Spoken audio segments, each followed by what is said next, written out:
안녕하십니까? 김병국입니다. 우리의 삶은 선택의 연속이죠. 근데 참 재미있는 것은 선택은 마음대로 할 수 있는데 선택에 따른 결과는 내 마음대로 할 수 없다는 겁니다.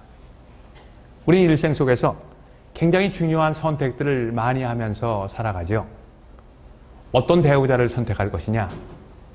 근데 배우자는 선택할 때는 굉장히 심사숙고해서 배우자를 선택합니다. 그런데 선택에 대한 결과는 내 마음대로 할 수가 없죠. 행복한 결혼 생활이 되기도 하고 경우에 따라서는 지옥과 같은 결혼 생활이 되기도 합니다. 어떤 직장을 선택할 건가? 굉장히 중요하죠. 또 어느 곳에 집을 살 것인가? 네, 굉장히 중요한 선택입니다. 근데 우리가 삶을 살아가는 삶의 여정 속에서 가장 중요한 최후의 선택은 뭘까요? 네, 죽음을 어떻게 맞이하느냐 하는, 어떤 준비를 하느냐 하는 선택이 가장 중요한 최종적인 선택이 될 겁니다. 우리는 죽음을 앞두고 특별히 재산과 관련해서 이런 선택을 하게 됩니다. 첫 번째는 그냥 생각 없이 그냥 죽는 선택입니다. 두 번째는 내 뜻대로 내가 가지고 있는 재산을 나눠봐야 되겠다 하는 생각을 가지고 유언을 남기는 선택이 있을 수 있겠습니다. 세 번째는 살아있는 동안에 내가 가지고 있는 재산을 지금 있는 제도를 활용해서 나누고 분배할 수 있으면 좋겠다 하는 그런 신탁과 유언 관련된 그러한 내용으로 선택을 할 수도 있습니다. 그런데 이게 우리가 올바른 선택을 하려고 하면 우리가 반드시 생각해야 될 몇 가지 점들이 있습니다. 첫 번째는 어떤 선택을 했을 때 어떤 장점이 있고 어떤 단점이 있는지, 또 선택을 했다고 해서 반드시 내가 원하는 결과가 만들어지는 것은 아니죠. 선택을 했으면 원하는 결과를 만들어내기 위한 과정이 필요하게 되는데 어떤 과정이 필요한 것인지, 또 내가 선택을 하게 되면 선택의 결과가 나에게만 미치는 것이 아니라 특별히 재산과 관련해서는 상속인들이라고 이야기하죠. 자녀들, 또 경우에 따라서는 주위에 있는 사람들에게 영향을 미치게 됩니다. 그리고 내가 가지고 있는 재산을 어떻게 처리하느냐 하는 이런 부분들은 행복한 제2의 삶을 설계하는 그런 과정 속에서 가장 중요한 그런 부분 중에 하나가 되겠는데요. 자, 이런 것들을 우리가 어떻게 다루어야 하고 어떻게 이해해야 되는지 하는 그런 내용을 중심으로 해서 이 과정을 여러분과 함께 항해를 한번 해보도록 하겠습니다. 이 내용은 전체 8부로 구성을 했는데요.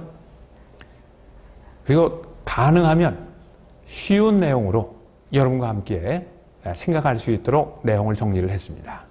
그리고 이게 워낙 방대한 내용이기 때문에 여러분들이 전체를 다 볼 수 없기 때문에 필요한 부분들을 그때그때 선택해서 볼 수 있는 그런 내용으로 구성을 했고요. 이 내용의 구성에는 그냥 보통 사람들이 아닌 각 분야에, 이 분야에서 이제 전문가라고 하는 분들이 함께 모여서 내용을 만들고 여러분과 함께 궁금한 그런 부분들을 해결을 해나가는 그런 과정을 만들도록 하겠습니다. 전문가들 보면 변호사들도 있고요, 세무 전문가들, 그리고 이제 대학에서 가르치고 있던 교수들, 또 그리고 보험과 신탁 관련된 분야에서 일을 하는 전문가들이 이 과정에 참여를 해서 내용을 알차게 만들어 주셨습니다. 제가 8부로 구성이 되어 있다 이렇게 말씀드렸는데요. 8부의 내용 간단하게 제가 정리하고 넘어가겠습니다. 첫 번째는 1부에서는 유언이라고 하는 것, 이거 사실 제가 선택이라고 말씀을 드렸지만 이건 선택이 아니라 필수라고 생각하고 접근해야 우리의 삶이 잘 마무리될 수 있겠다 생각이 됩니다. 그래서 1부에서는 선택이 아니라 필수적으로 해야 할 유언, 이런 주제를 가지고 살펴보도록 했고요. 두 번째는 죽음에 대해서, 특별히 우리가 가지고 있는 재산과 관련해서 죽음을 앞두고 내 생각을 바꿔야 될 필요가 있습니다. 그래서 죽음에 대한 생각을 바꾸기, 특별히 재산과 관련해서 어떤 생각을 가지고 가야 되느냐 하는 그런 부분들로 2부를 구성했습니다. 3부에서는 그냥 죽게 되면 내 재산 어떻게 나눠지게 되느냐, 민법과 특별히 여러 가지 판례들을 우리가 함께 살펴보게 될 텐데요. 그런 내용들을 통해서 법정 상속이라고 하는 부분들, 생각해 보겠고요.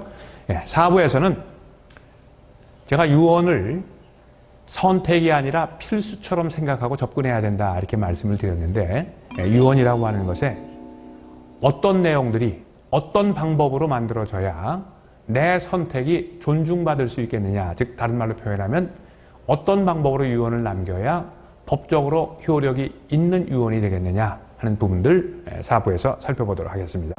5부에서는 이 유언을 남기는 것도 중요하지만 남긴 유언 살아있는 동안 어떻게 관리하냐 하는 것이 이제 굉장히 중요한 부분입니다.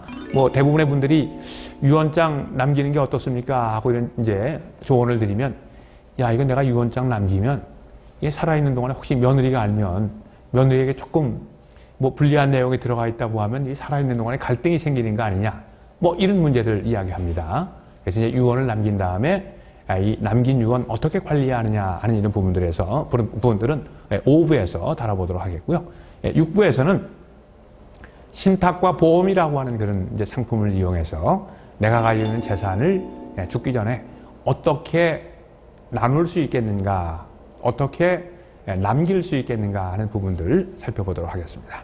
7부에서는 자, 이제 재산을 남기는 사람들을 우리가 이제 법적인 용어로 이제 피상속인이라고 이야기를 하는데요. 이 피상속인이 생각해야 되는 부분들은 사실 앞에 6부까지의 내용에서 많이 다뤘고요. 이 7부에서는 상속인, 재산을 받는 사람들이 유언을 남기고 돌아가셨을 때 어떻게 어떤 절차를 거쳐서 조치를 취해야 되겠느냐 하는 그런 내용들을 조금 구체적으로 살펴볼 수 있도록 하겠습니다. 마지막 8부에서는 죽음에 따른 이 벌금이 있습니다. 죽음에 따른 벌금을 전문용어로 하면 상속세다 이렇게 이야기하는데요. 이 벌금 어떻게 하면 덜 맞을 수 있을까? 어떻게 하면 이 벌금, 가능하면 벌금은 안 맞는 게 좋은 거죠. 그래서 이 벌금 이제 줄일 수 있는 그런 방법들, 또 이제 벌금을 내야 될 때 어떤 절차를 거쳐서 내야 되는지 하는 이런 부분들 8부에서 다뤄볼 수 있도록 그렇게 하겠습니다. 이 과정을 만드는데 특별히 여러 곳에서 도움을 제가 받았는데요. 가장 큰 도움을 받은 곳이 강서 50 플러스 센터입니다. 이 화면이 이렇게 멋지게 나가게 되는 것은 다 강서 50 플러스 센터의 도움을 받고 만들어졌기 때문에 가능했고요. 또 라이프 리엔지니어링이라는 우리 회원들의 이제 내용에 대한 조언뿐만이 아니라 어떻게 진행했으면 좋겠다 하는 그런 부분들도 조언을 받았고, 또 월드 휴먼 브릿지라고 하는 자선 단체가 있습니다. 그 단체에서 유산 나누기 운동을 하고 있는데요. 유산 나누기 운동 본부에서 제가 여러 가지 도움들을 받았습니다. 그리고 또 분쟁 없는 유언 상속을 위해서 어떻게 해야 되느냐 하는 패널로 참석하신 전문가들의 많은 도움을 제가 받았고, 또 제가 이제 진행을 하게 됐는데요. 제 일생의 미션이 평화로운 세상을 만드는 겁니다. 특별히 재산 상속과 관련해서 가족 간에 불화가 많이 생기고 갈등이 많이 생깁니다. 이런 것들 어떻게 하면 피할 수 있을 것인가, 평화로운 세상을 만들기 위한 제 이제 꿈에서부터 이 과정이 출발되었습니다. 제 소개는 뭐 그냥 내용 참고하시면 될 것 같네요.